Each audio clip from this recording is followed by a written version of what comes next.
वाराणसी में गंगा की लहरों पर इफ्तार का आयोजन करना 14 मुस्लिम युवकों को भारी पड़ गया है।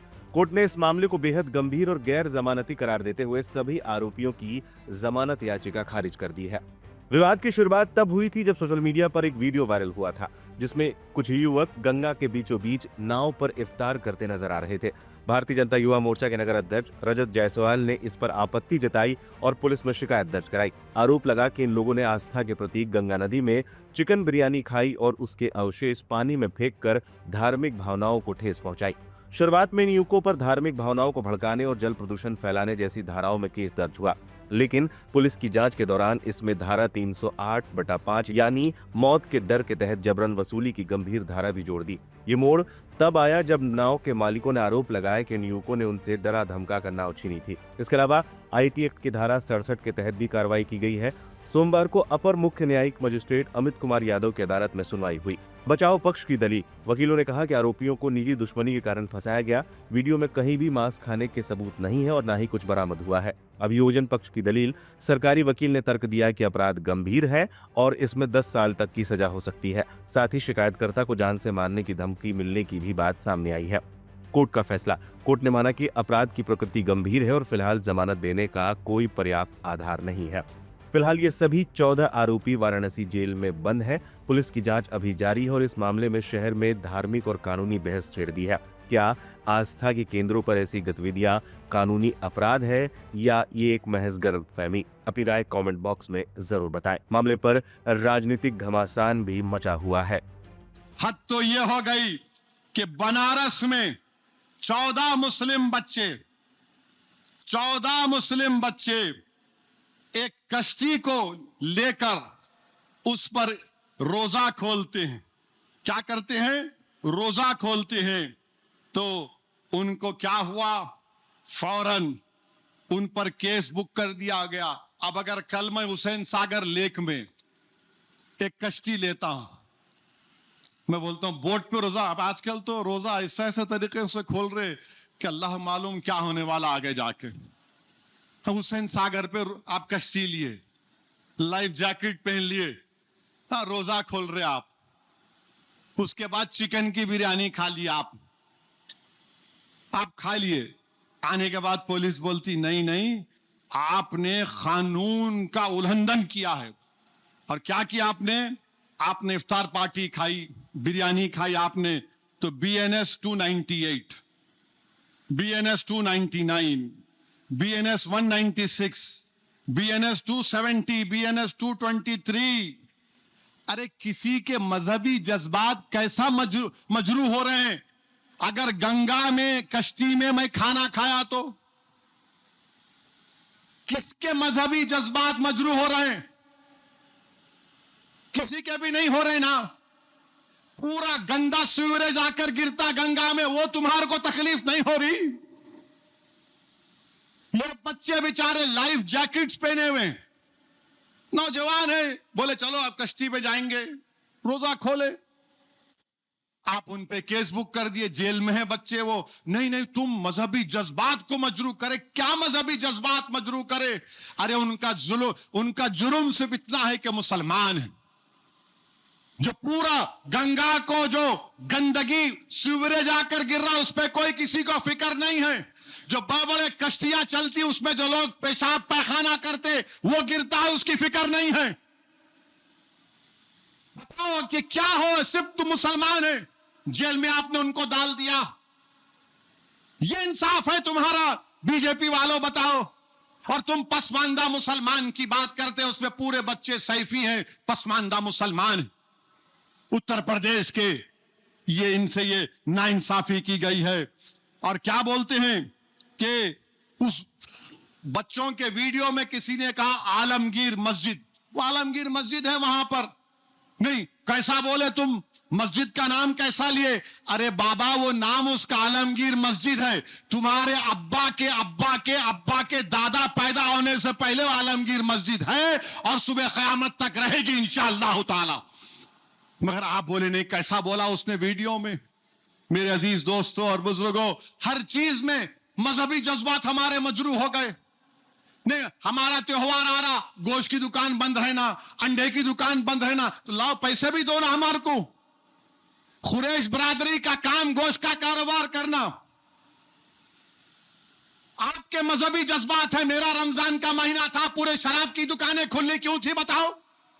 बंद करना था कुत्ते की पेशाब की दुकान को, पूरे बंद करना था शराब की दुकानों को भारत में, मगर नहीं, शराब की दुकानें खुली रहेंगी। मैं कश्ती में रोजा नहीं खोल सकता।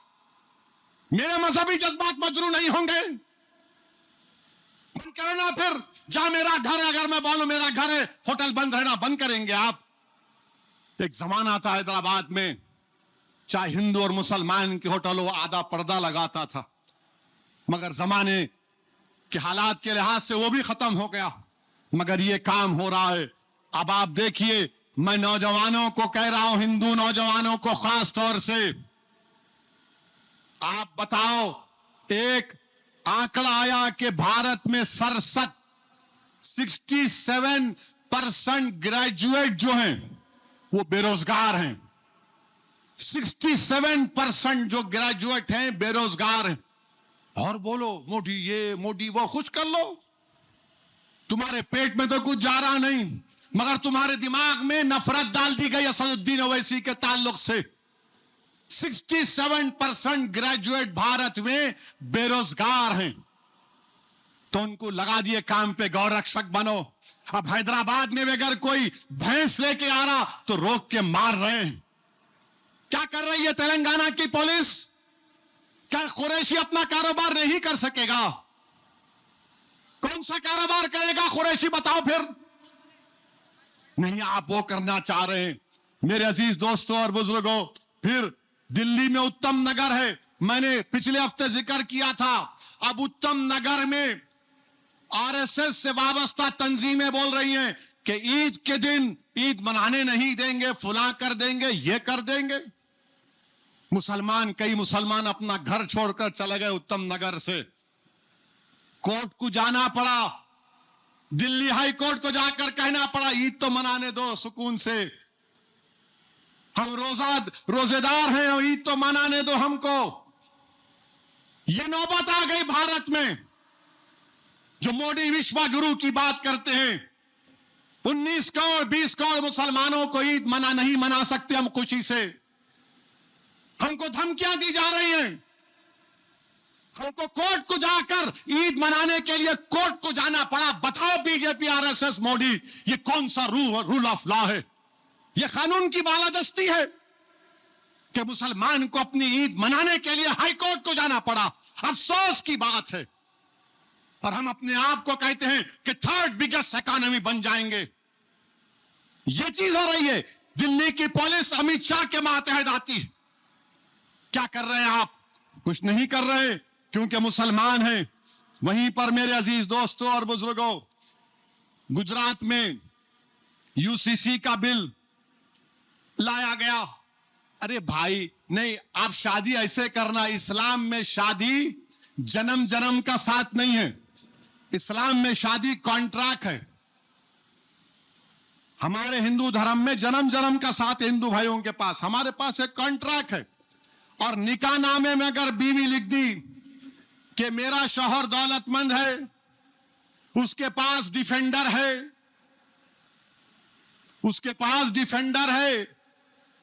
उसके पास 2 गाड़ियां हैं, मेरे को हर साल रमजान में 10 दिन उम्रे को लेके जाना। तुम उन्हें लिख दी निकाहनामे में, जाना पड़ता, लेके जाना पड़ता आपको।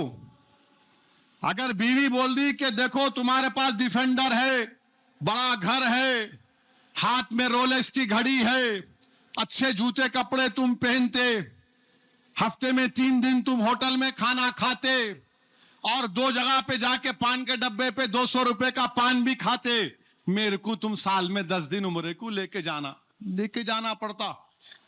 कॉन्ट्रैक्ट है ये। शादी क्या है? कॉन्ट्रैक्ट है। और हमारे हिंदू जो धर्म के मानने वाले हैं, कई कोर्ट के केसेस हैं।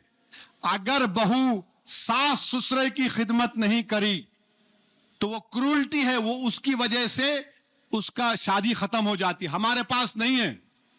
बीवी की जिम्मेदारी नहीं है सास ससुरे की खिदमत करना, बेटे की है, बीवी की नहीं है। पूछ लो, यहां पर बैठे नेमतुल्ला साहब, मुफ्ती अनवर निजामी साहब, वो अगर बीवी करती है तो उसको बहुत बड़ा अजर मिलेगा। मां बाप की जिम्मेदारी औलाद पर है, बहू पे नहीं। हमारे पास नहीं, बहू पे डालो, अरे बहू पे नहीं है। मुझे मालूम कि मेरी बात सुनने के बाद बहुत से लोग नाराज होंगे, अरे सब अच्छा बोले, ये कई को बोले। मैं कई लोगों से सुना, साहब क्या तकरीर थी, मगर ये खामखा बोल के परेशान कर दिए। मैं क्यों? ने घर में गए तो हमारी बीवी हमारे को बोले, सुने एमपी साहब क्या बोले, सुने एमपी साहब क्या बोले। मैं औरतों के लिए नहीं, ना मर्दों के लिए सच्चाई को बयान कर रहा हूं। मां बाप की खिदमत औलाद की जिम्मेदारी है, और जिम्मेदारी बेटी है तो उसके मां बाप पे शादी हो गई, नहीं मैं भूल जा, नहीं मैं क्या करूं, मेरी शादी हो गई। आपकी जिम्मेदारी है, आपको देखना है।